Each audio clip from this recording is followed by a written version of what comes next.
Des produits de première qualité, premier choix, marque originale. Baolay manolotra anao ny fampalalam-baovao. Baolay, toujours meilleur.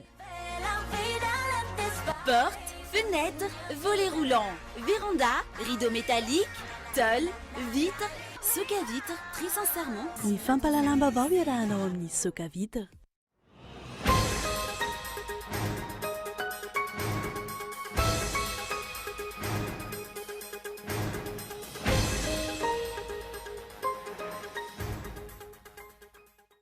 Tsy misy tamberina ndraikitra ataon'ny mpitondra. Tsy ny fanatsarana ny fiainan'ny sarambabem-bahoaka ny laharam-pahamehana ho an'ny mpitondra fa ny fanamafisana ny sezany hatrany na eo amin'ny sehatra nasionaly na eo amin'ny sehatra iraisam-pirenena. Ireo rafitiana ny fahitany maro ny fiainam-pirenena ankehitriny. Ao anatin'ny matoan-dahatsoratra Iboaza Razanantsoa ny andindininy mikasika izany. Mivondrona manakambana hery amin'ny fijereny fotony ny olana mahazo ny vahoaka isaky ny boriboritany. Ny hetsika Madagasikara mivondrona ao anatin'ny fanorenana ifotony. Miainga avy amin'ny dinika ny samy vahoaka no ahafantarana ny etaetan'izy ireo, itakina ny fifampitoniana. Eo amin'ny tontolon'ny toe-karena kosa indray mbola misedra olana hatreto ny tontolon'ny fizahantany eto amintsika. Natafiditra indrindra ao anatin'ny fotoanan'ny haute saison ary ny eto amintsika amin'izao fotoana izao, tsy mahafeno ny tanjona hatreto ny isan'ireo mpizahatany tonga eto an-toerana. Maresaka iraisam-pirenena kosa indray nahita fifanarahana ny firenena Amerikana sy Rosiana momba ny ady ao Siria, taorian'ny fionana tany Genève. Fampitsarana ny ady izay atomboka ny alatsinainy alina ho avy izao io fifanarahana io. Ny andindin'izay avy hatrany.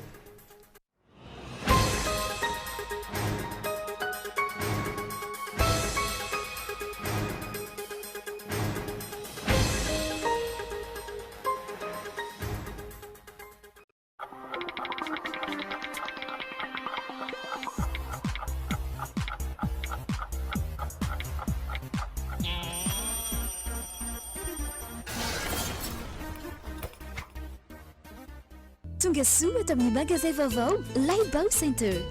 Découvrez tout l'univers des produits high-tech, informatique, électroménager, décoration et aussi des articles particulièrement intéressants qui conviendront à toute la famille, que ce soit pour femmes, hommes ou pour les enfants. Pour vous accompagner dans vos choix, nous mettons en avant le meilleur des grandes marques pas chères. Laibao Center eo ampitany EPP Analakely. Mbola misy kosa tande aofa atsy ny laharana 033 37 968 88. Quelle fourniture scolaire te donne plus de sensations et te motive à travailler? Des crayons robustes avec des lignes résistantes, faciles à tailler et qui donnent de la couleur à ta vie. Des designs innovants avec des petits gadgets marrants qui vous font tourner la tête. Des matières ergonomiques et flexibles qui se plient à votre volonté. Des fournitures performantes et pratiques qui t'accompagnent tout au long de l'année. Maped, le leader mondial des fournitures scolaires. Maped est une marque déposée. Attention, contrefaçon. Maped!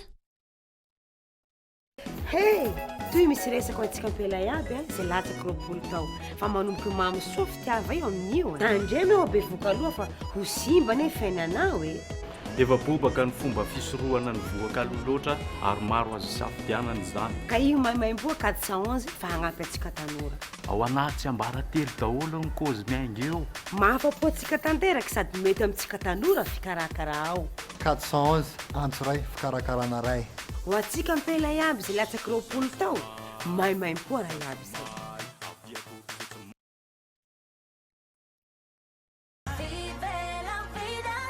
Porte, fenêtre, volets roulants, véranda, rideaux métalliques, tôle, vitres. Soc à vitre fabricant poseur et spécialiste de pliage de tôle et bien d'autres vous propose un large choix pour tous vos projets de construction ou de rénovation. Elle fabrique sur mesure toutes vos menuiseries alu à prix d'usine. Alors qu'attendez-vous? Venez nous voir à Andouta Pénac ou sur notre site internet. Soc à vitre, très sincèrement à votre service. Mahaliananao ity bijouterie vidy volamena tongava malaky ao amin'ny galerie Sivy tsara lalàna ao amin'ny premier étage box 08 ampita central hôtel na ihany koa amin'ny building complexe Apeflo vao miditra vavahady amin'ny ilany ankavia fanamariany vavahady eo amin'ny arébus Apeflo ampitany fiangonana azadinona ny mitondra kara-panondro galerie Sivy tsara lalàna téléphone 034 54 816 18 na building complexe Apeflo téléphone 033 79 830 63.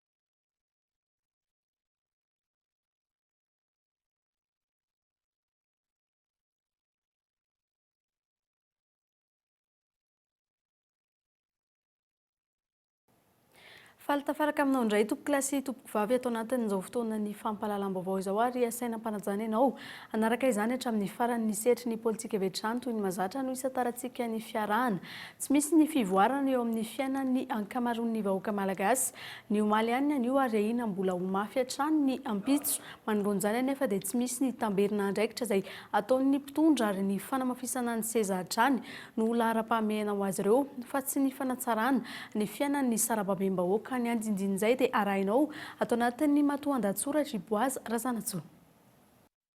Ny fahatsaran'ny fiainana eo amin'ny sehatra maro samihafa izay hatrany no mampiasa ny sain'ny be sy ny maro indrindra ireo ray aman-dreny. Mihatsara ve ny fiainan'ny vahoaka eo amin'ny lafiny asa, ny fampidiram-bola, ny fialam-boly sy ny sisa? Izany hoe nisy fivoarana ve ny fiainan'ny malagasy amin'ny ankapobeny? Raha mijery akaiky sy mandinika ny fiainan'ny vahoaka malagasy dia tsy misy fivoarana ny fiainany.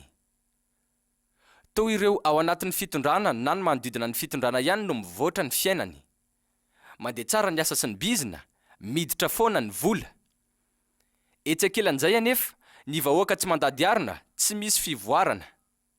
Ireo izay tsy manana jiro sy rano mbola tsy manana ihany hatramin'izao. Miampitombo ny tahany tsy fananan'asa nefa ny tahany famoronana orinasa mitotongana hatrany araka ny fanadihadininy ny stat. Manamafy izany ny fiakaran'ny vidin'ny fiainana. Miakatra ny vidin'ny jiro, ny vary, ny hena, ny solika, ny sara-pitaterana. Etsy ankilany, mirongatra ny tsy fandriam-pahalemana, midina ny kalitaon'ny fampianarana, ny tahany fahafahana amin'ny fanadinam-panjakana, ny fahasalamana. Ary manoloana izany rehetra izany, miamafy hatrany ny kolokolo maro lafy eto amin'ny tany sy ny firenena. Fantatra ny lesika amin'ireo tranga manakana ny fandrosoan'ny firenen'ireo. Efa hita ihany koa ny vahaolana anarenana izany. Fa ny finiavana ny anarina no tsy hita taratra any amin'ny mpitondra. Ny ankabeazan'ny olona manodidina azy ary voasaringotra amina tranga tsy fanarahan-dalana maro samihafa. Tsy katra amin'ireo olona miasa amin'ny anao manjery miaro ny mpitondra, fa misy efa nitazoma maponja sy nogadraina tamina raharaha, tsy mifandraika mihitsy amin'ny asa fanaovan-gazety, fa mikasika raharaha ady eloka be vava. Ireo olona rehetra ireo ve no antenaina amahan'ny olana misy amin'ny firenena sy ny vahoaka malagasy? Tsy ny valiny. Variana manamafy orina ny fahefana izy ireo, ka tsy mahita ny fahasairana ny vahoaka malagasy izay miady rery amin'ny tsy fandriam-pahalemana maro lafy izay mianjady aminy. Ho an'ny fitondrana ankehitriny, ny avy ihany no tovonana. Tsy omena ireo ben'ny tanàna ny fahefana sy ny vola entina hampandrosoana ny komina misy azy. Nampanantenena zavatra tsara izy ireo nandritra ny fifidianana loha olona, ny hanomezana azy ny subvention izay tokony ho anjarany. Maro ireo komina tsy nahazo izany. Ireo izay nahazo indray dia misy hiarany tsindry azo lena mba hamindrana azy amin'ny akaotom-bolan'olona hafa amin'ny alalan'ny tsindry na baiko midina. Ny fanomezana vola 200 tapitrisa ariary isaky ny distrika ontantaniny solombavam-bahoaka indray no lahara-pahamehana ho an'ny mpitondra. Izany hoe malety modina mpanarahana lalàna. Tsy tokony anjaran'ny fahefana mpanao lalàna nefa no mitantana ny volam-panjakana na anatanteraka asa fampandrosoana mivatana. Anjaran'ny fahefana mpanatanteraka izany fa ny fanambitam-bazana ireo solombavam-bahoaka taorian'ny motion de déchéance no lahara-pahamehana ho an'ny mpitondra. Tambatambazana tsara izy ireo izay omen'ny lalam-pandroenana fahefana manilika ny filoham-pirenena, fa ireo tsy manana izany fahefana izany kosa dia afaka hampanantenaina tsy misy. Atao tsinitsinina. Ankehitriny, mety tonga natrano ny fitantanana ny raharaha-mpanjakana mampiasa herisetra ny fitondrana toy ny tranga ao Somahamanina, ny ady tany etsy Andotapenaka, ny fakanakerin'ireo fiaravavety no giazan'ny commune. Tsy misy ihany koa ny fampiarana ny lalàna velona tamin'ireny rongony amanjatony gony, tany osy reny, ny sokatra, ny resaka volamena, ny devise tratra ny vato, ny raharaha andramena tany Singapour, ny fanohizana ny fanadiadiana tamin'ny raharaha Bekasy, ny vato kristal milanja mataona very eo atokotanin'ny ministeran'ny arena kibony tany. Tsy misy ihany koa ny tamberin'andraikitra ataon'ny mpitondra manoloana ireo fitrandrana ataon'ny Sinoa manerana ny Madagasikara, izay mampimenimenina ny vahoaka eny ifotony. Inona avy ireo tambony azon'ny fanjakana amin'ny fanomezana ireny alalana isan-karazany ireny? Tany tsy tandalany Madagasikara. Mila miaika izany ny mpitondra ahafahana manarina ny lesoka rehetra ho tombotsoan'ny be sy ny maro, iray ihany ny lalana. Tsy misy afa-tsy ny fametraha-pialan'ny filoha ahafahan'ny vahoaka malagasy mametraka ny fitokisany amin'ny olom-baovao izay hitany sy tsapany fa afaka mamoaka ny firenena malagasy amin'ny fahantrana izay maningotra ny ainy.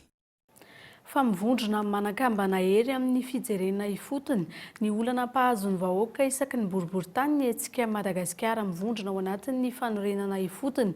Io fomba fiasa io no hitadiavam-baolana miainga avy amin'ny jiniky ny samy vahoaka no ahafantarana ihany koa ny etaetan'izy ireo hitakinana fifampitiniana. Fanadiadiana Betrany. Taorian'ny hetsika samihafa namakina bantsilana ny tsy mety ataon'ny fitondrana eto amin'ny firenena. Miditra amin'ny dingana manaraka ny eo anivon'ny hetsika mitsangana ary malagasy. Fijereny ifotony ny olana mianjady amin'ny vahoaka malagasy no nataon'ny hetsika io marain'io, izay mivondrona ao anatin'ilay antsoina hoe Madagasikara mivondrona ao anatin'ny fanorenana ifotony. Mipaka mivantana amin'ny fivelomana sy ny fiainana andavanandro ny mponina manerana nosy ny olana misy eto amin'ny firenena. Ankoatra ny tsy fisiany mangarahara amin'ny fitantanana andraraha-pirenena, lalipaka ny fahantrana mianjady amin'ny vahoaka, antony hitakiana ny fifampitiniana. Ny zavatra ataonay androany dia mametraka ny hitambaram-be ary manefaka ny rafitra izay ny organisasion iombonana mafany amandamina ny atao hoe Madagasikara mivondrona ao anatin'ny fanorenana. Zany hoe androany aloha dia mametraka ny rafitry ny MMF isaky ny fokotany mba ahafahana manetana ireo vonona andeha ivohy an'ny hoe Madagasikara ao anatin'ny fanorenana ifotony. Hatramin'ny ela no efa niaina ao anaty fahoriana ny vahoaka malagasy saingy tsy samy maneho hevitra araka ny fanazavana. Tsy misy mihaino ny fitakiana rehetra atao eto amin'ny firenena tahaka ny fitakiana ara-tsindikaly, ny fitakiana ara-tsosialy sy ara-toekarena miatraika mivantana amin'ny fiarahamonina. Hatreto anefa, antso anefitra ihany no ataon'ny vahoaka madinika. Hitanareo taonareo natrika an'ilay izy fa tambatra many malagasy tsy mahatsiaro ny tenany fa miaina anatin'ny fahoriana ny malagasy ny fotoan'izao. Izy moa anisan'ny tompona andraikitra ihany zany dia mandravina sy andrindra an'ilay izy. Mitarika olona maro dia maro aneho ny heviny zany amin'ny tsy fitaizana eto amin'ny firenena sy ny fitantanana tsy mety. Ilaina hatrany ny fampandrosoana ifotony sy ny fampandraisana andraikitra ny vahoaka ifotony amin'ny fampandrosoana eto Madagasikara. Tsy izay nefa ny zava-misy araka ny fanazavana mpikambana ao anatin'ny hetsika Madagasikara mivondrona ao anatin'ny fanorenana ifotony. Ilaina ny dinika amin'ireo olana ara-tsosialy miatraika mivantana amin'ny sarababem-bahoaka hoy ity hetsika ity. Ilaina araka izany mamantatra ny etaeta sy ny zava-misy maro ny iainan'ny vahoaka malagasy alohan'ny andraisana fanapa-kevitra ilazana fa hampandrosoana ny firenena raha ny fomba fiasan'ity hetsika ity hatrany. Lafim-baovao hafa kosa indray dia tao amin'ny lapan'ny tanànan'ny Mahajanga no nanatanterahana ny fanangonana tsiny tamin'ity androany ity, nanomboka tamin'ny 7 maraina hatramin'ny 5 hariva teo. Mpanao gazety sy avy any amin'ny faritra Mahajanga sy avy eto Antananarivo no nikarakara izany, mahery ny 700 isa ny sony voangona omaly ary mandidina ny 504 arivo no voangona ho an'ny androany navitrika ny fahatongavana ary mbola mitohy ny fanangonana tsiny ho an'izay mbola tsy navita izany izay atao amin'ny fahitalavitra M3 TV sy ny fahitalavitra Viva any Mahajanga arao vetrany ny fanampanazavana mikasika izay. Zay mieritreritra hoe raha ohatra ka mitohy dia mety ho tafakatra ny amin'ny 5 arivo any ny tanjona izay hotratrarina amin'ny sonivoangona eto Mahajanga amin'ity andro androany ity. Mavitrika ny olona ary tena manaitra aza dia ny hoe ny olona izay tonga manasonia rehefa manontany hoe inona moa no toy an'ity hetsika ity dia tahaka ny hoe tsy hitehijany eo amin'le code de la communication fotsiny zany fa hoe mba hanova zavatra amin'le firenena amin'ny ankapobeny mihitsy izao hetsika atao izao zany mba hoe hitenenana mitondra fanjakana tsy ho be marena intsony fa mba herin'ny vahoaka manoloana le mangiry-firy le marary amin'ny fahasahiranana sy ny sisa izay tranga eto amin'ny firenena amin'izao fotoana izao. Any an-toerana moa ny namana miantarandrianay vao mitatitra ny vaovao mikasika izay fanangonana tsony mikasika ny fanoherana ny lalàna mifehy serasera izay fa lafim-baovao hafa kosa indray dia mbola baraingo avokoa hatreto ny momba ireo fotodrafitrasa izay andraisana ny fionana tampony fahenina amby folo ny francophonie amin'ny volana novambra ho avy izao. Milaza ny hoe efa vonona ny fanjakana ny amin'ny asa rehetra saingy mihisatra nefa izany raha ny fahitana azy. Etsy ankilan'izay koa dia nisy ny fionana momba ny fikarakarana ity fionambe ny francophonie ity. Teo anivy ny sekretera jenerala ny francophonie sy ny ministra kanadiana misahana izay francophonie izay hatrany. Zo Rakotandrina. Hotratra ve ny fotodrafitrasa andraisana ny francophonie? Io ny fanontaniana manitihitika ny sain'ny rehetra amin'izao roa volana maherikely tsy atombohan'ny fionana tapon'ny firenena amin'ny teny sy mampiasa ny teny frantsay izao. Ny zava-misy mitovy foana ny valiteny omen'ireo tompon'andraikitra eo amin'ny fitondrana na ny filoham-pirenena na ny komity mpikarakara ny francophonie na ireo eny anivon'ny ministera samihafa. Efa vonona avokoa ny rehetra amin'ny fandraisana izany fionambe izany raha nambarany ministra Ndrahambahiny. Francophonie efa miomana antsika hitantsika tsara angamba ny famarobe ny olona tonga eto iraky ny firenena mahaton'ny firenena maniraka an'ireny olona reny midika izany fa ho tonga le filoham-pirenena ary efa mihoatra ny asasa manila mahery tsika amin'izao fotoana izao ny olona ny filoham-pirenena mamaly tonga eto amintsika na ny olona tsy nandeha ohatra ny président Vietnam ohatra 20 taona tsy niatrika ny sommet francophonie fa ny vice président foana ny mandeha dia ho tonga eto Madagasikara izy ary amin'ny COMESA dia ho tonga eto Madagasikara koa ny Rwanda, Swaziland sy ireo filoham-pirenena membre ny COMESA rehetra satria fantatsika dia afaka ray volana dia hanao ny sommet ny COMESA izy. Manao ahoana kosa nefa ny zava-misy amin'ireo fotodrafitrasa ireo raha ho an'ny village de la francophonie ohatra mbola tsy misy tokotany ny asa, mbola maro ny asa miandry vao indrindra ny tafatsangana amin'ireo trano lehibe roa ireto. Roa volana ampy ve izany ahavitana tanteraka azy ireo toy ny voatondro eto amin'ny sary eto amin'ny fidirana eto amin'ny village voara ity. Momba ireo lalana kosa indray ho vita ara-potoana ve izy ireo? Mbola baraingo avokoa izany hatramin'izao. Fisehoana ho mahavita azy eo anatrehan'ny firenena andray anjara amin'izay fionamben'ny francophonie izay ve no ataon'ny fitondrana amin'izao fotoana izao? Raha ny zava-misy eo anivon'ny fikarakarana ity fionambe ity kosa no jerena eo amin'ny lafiny iraisam-pirenena. Tamin'ny herinandro ity nisy ny fionan'ny sekretera jeneralin'ny francophonie Michael Jean sy Marie-Claude Bidault ministra kanadiana ho amin'ny fampandrosoana iraisam-pirenena sy ny francophonie. Ny fanomanana ny fandraisana ity fionambe fahenina amby folo ity aty Antananarivo ity no isan'ny lahadinika lehibe ny aonan'izy roa ireo.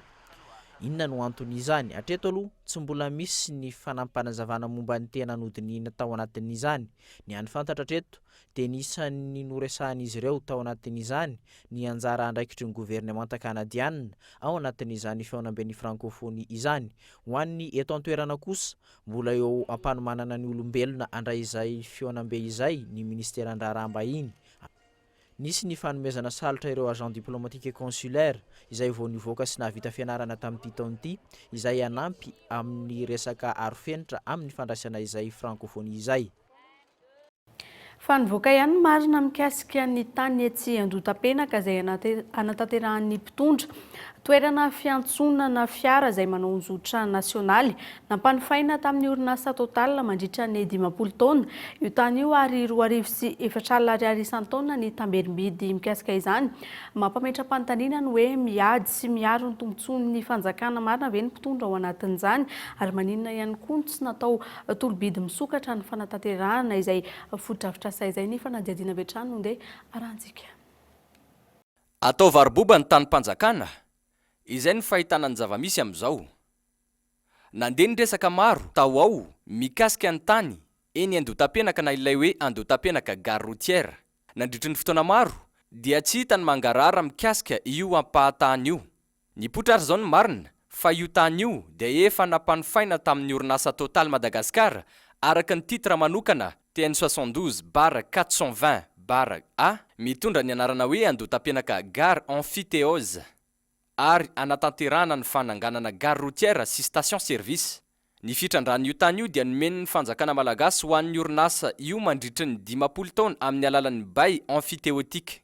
Izany io ihany fa ny loza dia ny sara ny tambirina omen'ny orinasa ho an'ny fanjakana 42 083 ariary isa-taona monja no vola alohan'ny orinasa total amin'ny fanjakana ho tambin'io fitrandrahana mandritra ny 10 taona io.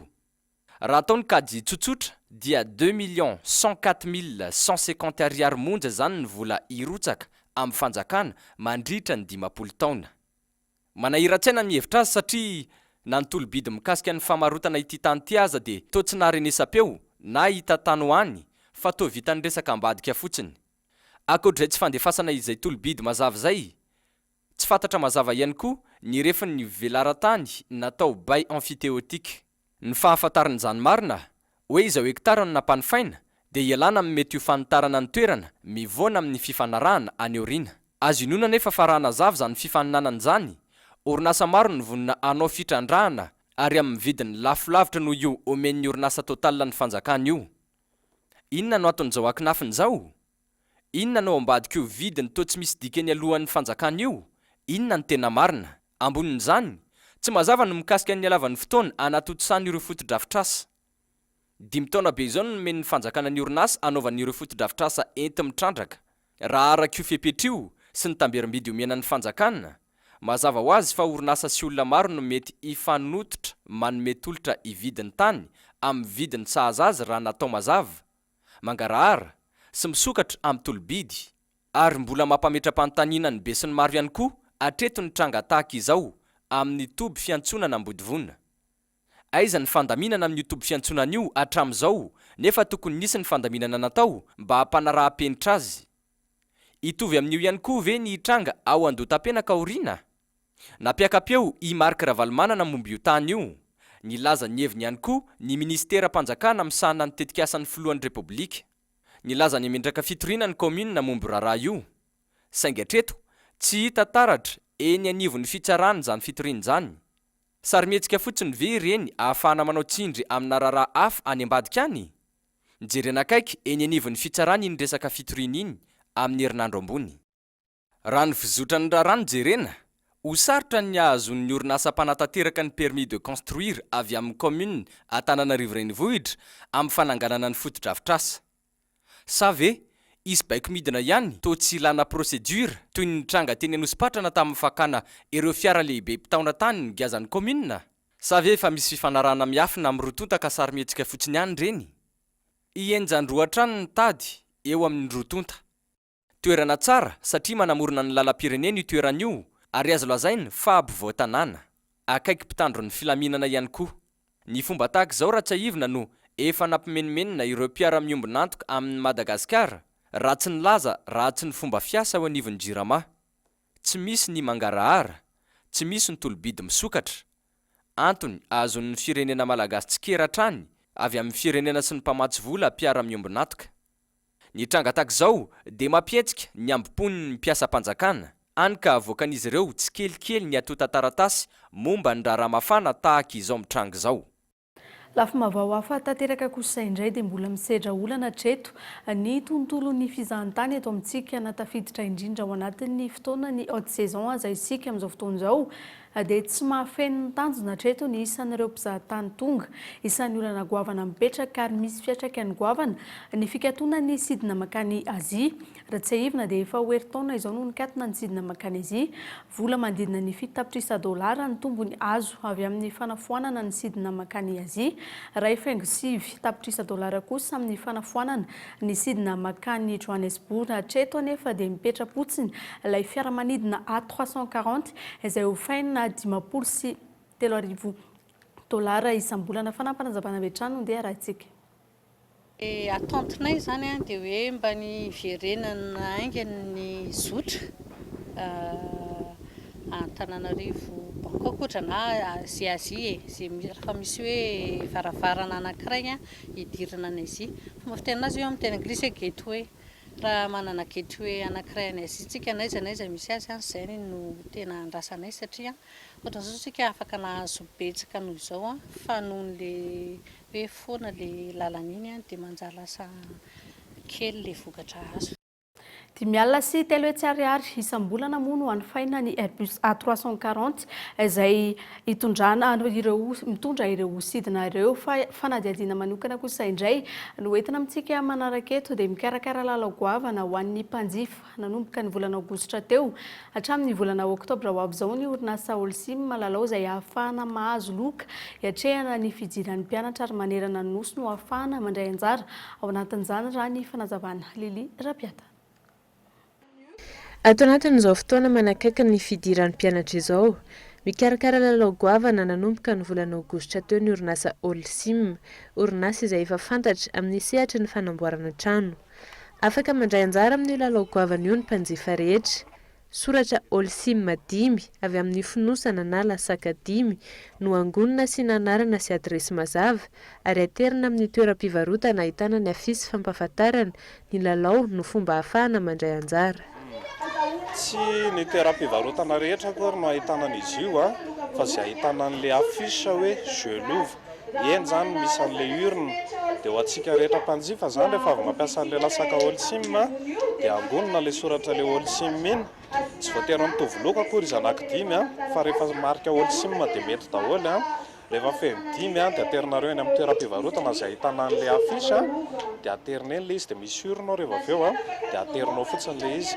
Aza adino fa misy an'ilay taratasy kely ampiarahana aminy misy ny anarana, adresy, numéro téléphone dia ino no ahafantarana hoe iza nazo an'ilay loka. Loka maro no zaraina amin'ny mpandray anjara amin'ity lalao goavana ity. Isan'ireo loko ireo ny loka goavana voalohany, simenitra 30 taonina mitentina 12 tapitrisa ariary. Eo ihany koa ny saram-pianarana mitentina 5 alina ariary ho an'izao fidiran'ny mpianatra izao. Ny fahaefatra ny volana novambra no hanaovana ny fisarihana ho an'ny rehetra mahazo ny loka. Loka maro no zaraina ao anatin'ilay izy anisan'izany ny loka voalohany simenitra 30 taonina izay mitentina 12 tapitrisa ariary. Misy ihany koa ny simenitra 15 taonina, misy ihany koa 5 taonina, misy ihany koa ny écolage ho an'ny mpianatra zany izay mitentina 5 alina ao anatin'ny iray volana izy io sy ny loka maro samihafa izay mbola tsy voatanisa. Manerana nosy no ahitana ny lalao sy ahafahan'ny mpanjifa rehetra mandray anjara. Arotsaka anaty urne eny amin'ny toeram-pivarotana ny takelaka misy ny soratra Holcim miisa 5 rehefa voangona. Ny Holcim raha tsy ahivina dia orinasa mpamokatra simenitra malagasy efa niasa ny taonany maro teto amin'ny firenena, fantatra amin'ireo simenitra lova, orim-bato ary manda. Ny Beauty Center izay toerana natokana hitazana vatana amin'ny alalan'ireo tolotra vaovao sy amin'ny alalan'ny fanatanjahantena ihany koa dia manolotra tolotra vaovao fanomezana fahafapo ny tsirairay avy mpampianatra zadraraha sara ny mora natao zakany rehetra.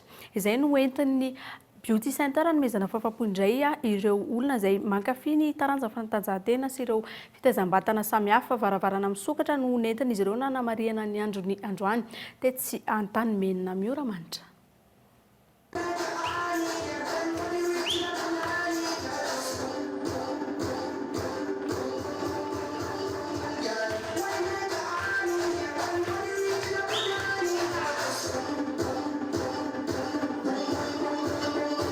Fitness, trampoline, samy efa mahazo vana eto amintsika amin'izao fotoana izao. Manomboka amin'ny 7 taona ka hatramin'ny olon-dehibe samy mankafy azy avokoa. Izany indrindra na tonga ny tompona andraikitra tao amin'ny Beauty Center Tanimena ikarakara varavarana misokatra androany. Varavarana misokatra izay natao ampahafantarana ny tolotra sy ny taranja rehetra azo atao any an-toerana. Ny aktivitenay androany le porte ouverte zany nataony androany izay fanampanentanay ny olona rehetra izay ahitana ny aktivité vaovao atao amin'ny Beauty Center toy ny hoe zumba fitness dia danse tropicale ary trampoline dia manaraka an'izay ny cardio fit, extreme fit dia ny body bar. Izay ezahanay ampahafantarana ny olona rehetrarehetra izay tia sport. Miezaka manantona ny olona rehetrarehetra, miezaka mitarika ny olona rehetrarehetra hanao sport ary ato aminay tsy mifidy sarangatona manomboka amin'ny 5 taona hatramin'ny 80 taona any hoany tsy voatery zay fa eo ny ankamarony tsy mifidy zay afaka manao dôly ny vehivavy lehilahy ankizy rehetrarehetra. Maro toerana ahafahana mitaiza vatana eto andrenivohitra fa ny mampiavaka ny Beauty Center kosa no izy manakaiky hatrany mpanjifa izany hoe amin'ny tsarany zakany rehetra araka ny fanazavana hatrany. Ny ato aminay miezaka zay manakaiky kokoa ny client zany dia manome fahafahapo ho an'ny client amin'ny fomba rehetra na amin'ny ara-pitaovana zay na ny ara-coaching zay na ny ara-fifandraisana zay angambany anisan'ny mampiavaka anay ato. Ny tarifanay tsy ho teneniko eto fa efa fantatry ny olona hoe le mahazatra ihany eo amin'le sarangasakany olona rehetrarehetra satria tsy maintsy jerena koa zay.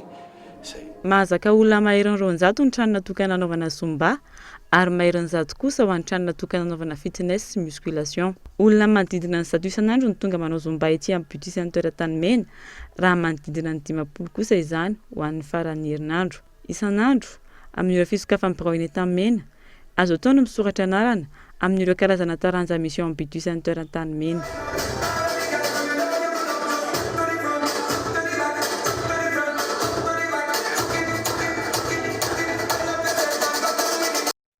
Sehatry ny sosialy kosa indray dia mbola mitohy ny fisoratana anarana izay ataon'ny fikambanana vehivavy malagasy miara-miainga ny herinandro avy izao ho an'ireo ray aman-dreny liana amin'ny fampianarana maimaimpona ho an'ireo olon-dehibe izay mbola tsy mahay mamaky teny sy manoratra. Endrika fanampiana ihany koa dia mitohy any fivarotana ireo fitaovan'ny mpianatra amin'ny vidiny mirary.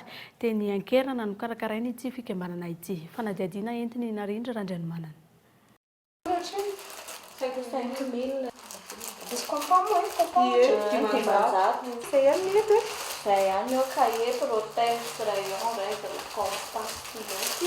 Fitsinjovana sy fanampiana ireo ray aman-dreny sy mpianatra no tanjona amin'ny hetsika ara-tsosialy izay nitanterahany vehivavy malagasy miara-miainga tamin'ny herinandro ity.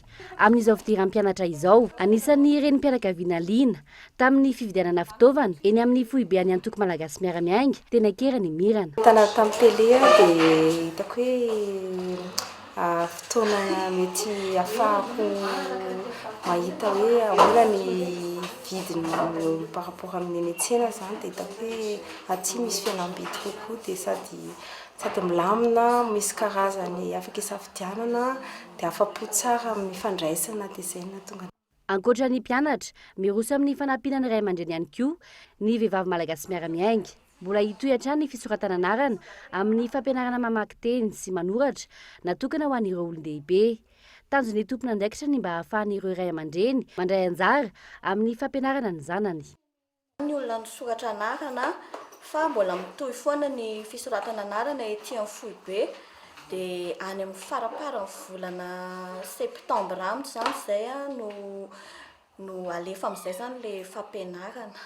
Ny antony mahatonga anay hoe manohana ny ray aman-dreny zany amin'le fahaizana mamaky teny sy manoratra satria ny ray aman-dreny zany na tsy mahay mamaky teny sy manoratra ara dia mampianatra zanaka dia mba ahafahany manaraka tsara ny fianaran'ny zanany zany dia izay mahatonga anay hoe hampianatra ny ray aman-dreny mamaky teny sy manoratra satria lasa sahirana koa izy zany raha ohatra ka hoe ny zanany mba ohatra misy problème kely any ampianarana ny zanany dia manjary lasa tsy hainy zany manaraka an'le fianaran'ny zanany fa izay zany nahatonga anay hoe hanao an'le fampianarana. Misokatra ho an'ny rehetra hatramin'ny herinandro avy izao ny fisoratana anarana raha tokony farana andro any. Marihana fa maimaimpona hatrany ny fiofanana natokana ho an'ny olon-dehibe izay. Tsy mitsahatra manasony vahoaka ny vehivavy malagasy miara-miainga indrindra amin'izao fampidirana amin'ny mpianatra izao. Tsy hivona fa izao hetsika ataony fikambanana izao dia manaraka sy manadatrany ny tarigetrany manao hoe izay manoro lalana mahitsy mamindra aina. Ny fianarana ho lova tsara indrindra izay no antony tsy kelezan'ny fikambanana soroka ho fanampiana amin'ny mpiarabelona. Sehatry ny kolontsaina kosa indray dia mbola hita ho lesoka goavana ny fampitaovana ho an'ireo mpanakanto malagasy amin'ny sehatry ny fivelaran'izy ireo vahaolana mifandraika amin'izay no apetraka manomboka izao tsara toerana ny kolontsaina malagasy. Fanadiadiana iarana amin'ny Mioramanitra.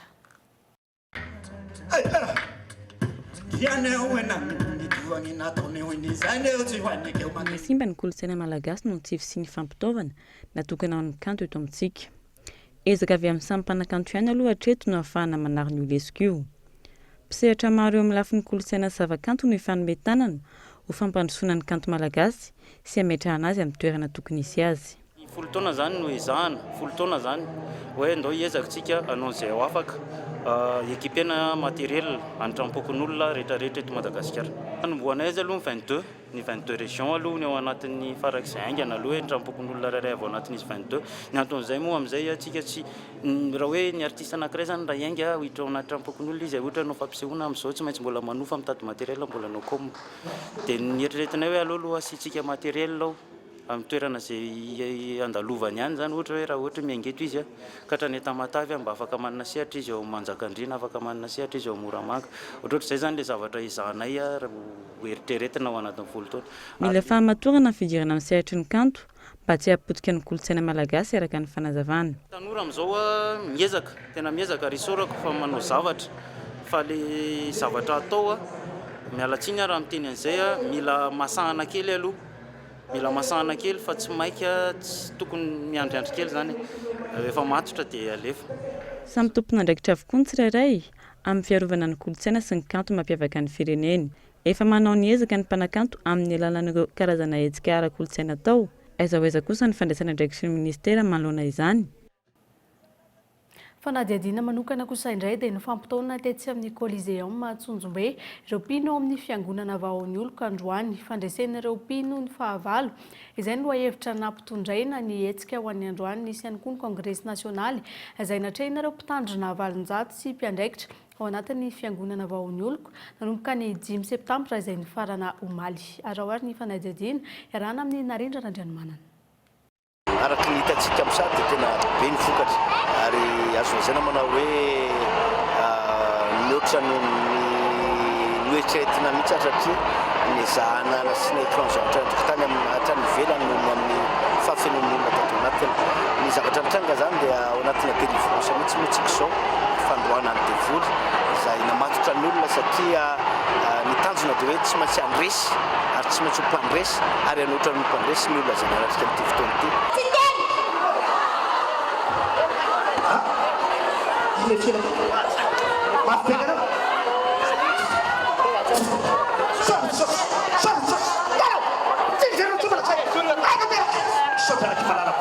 Tsy vehivavy io any atamin'ny raha aman-dreny zazavavy io fofotsy daholo manao keto misaotra araiky malalaka misaotra Jesosy misaotra Jesosy misaotra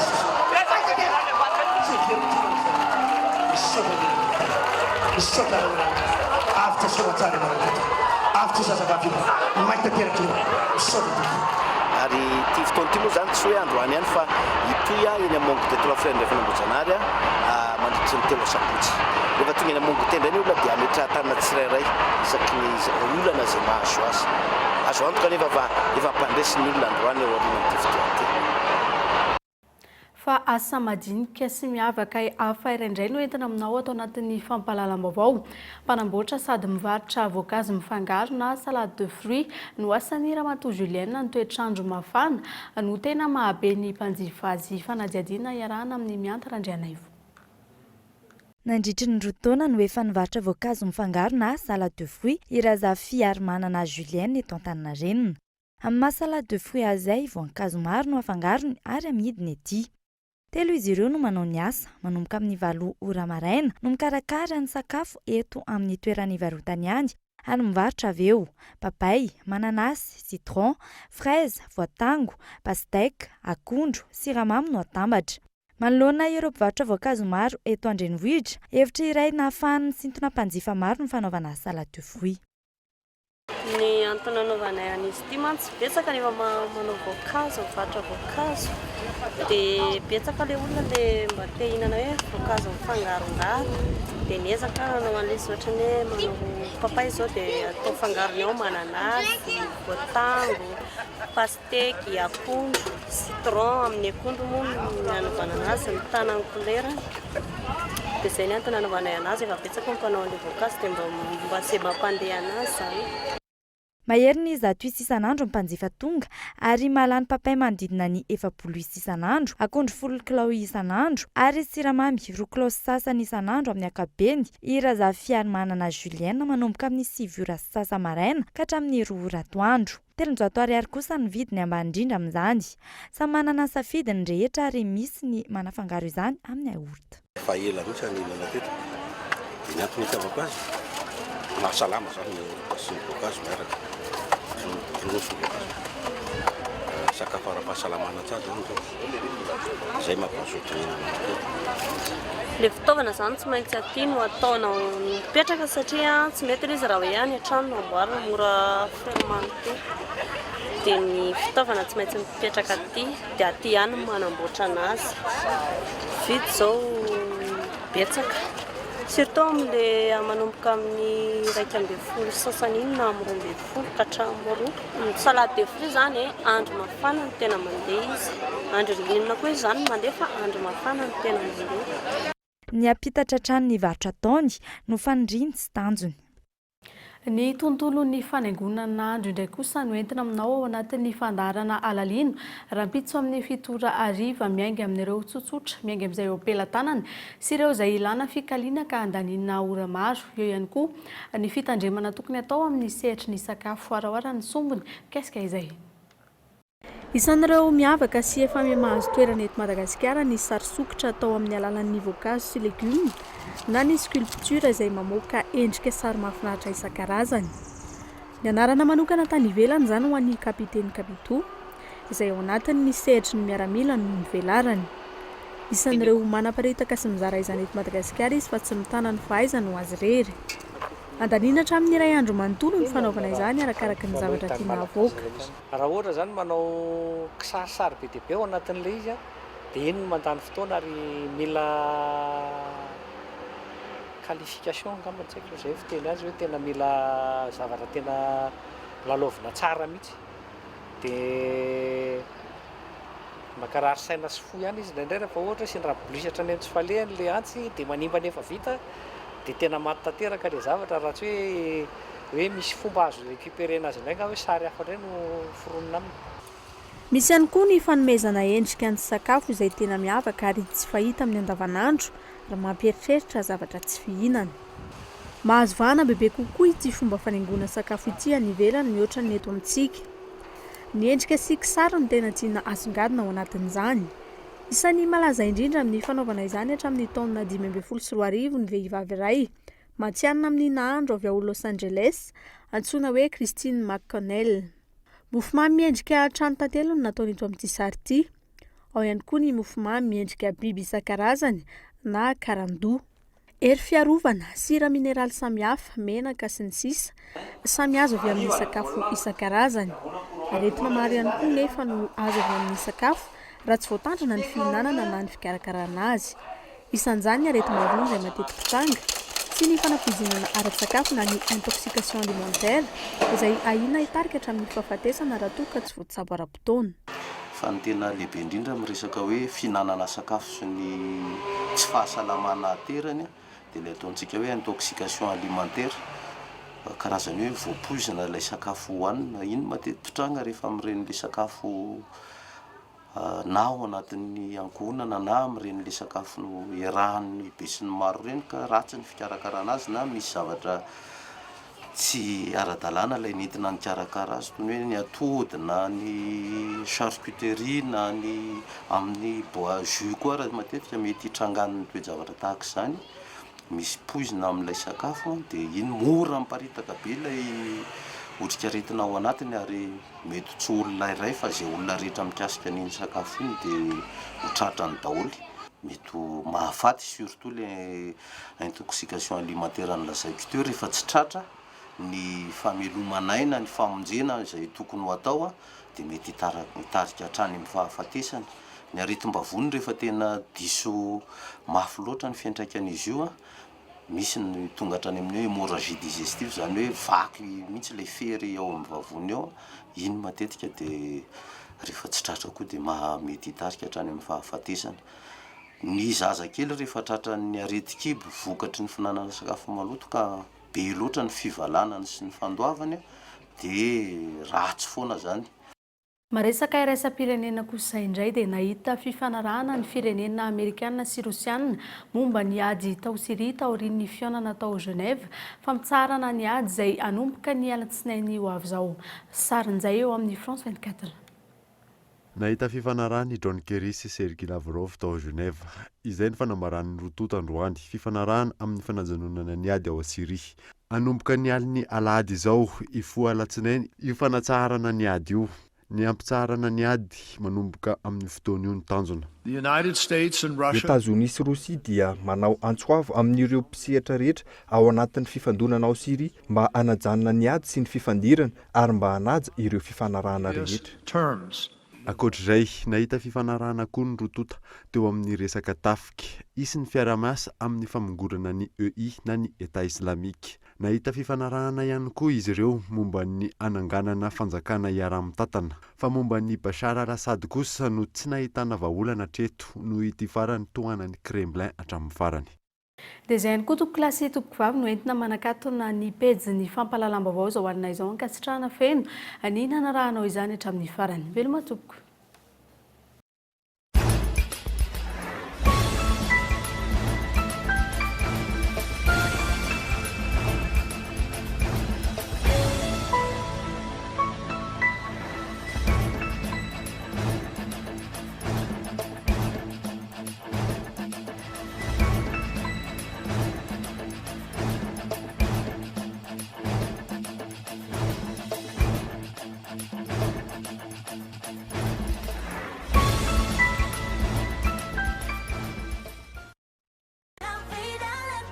Porte, fenêtre, volets roulants, véranda, rideaux métalliques, tôle, vitres, soca-vitre, trice en serment. Ny fampahalalam-baovao ny arahanao tamin'ny Soca-Vitre.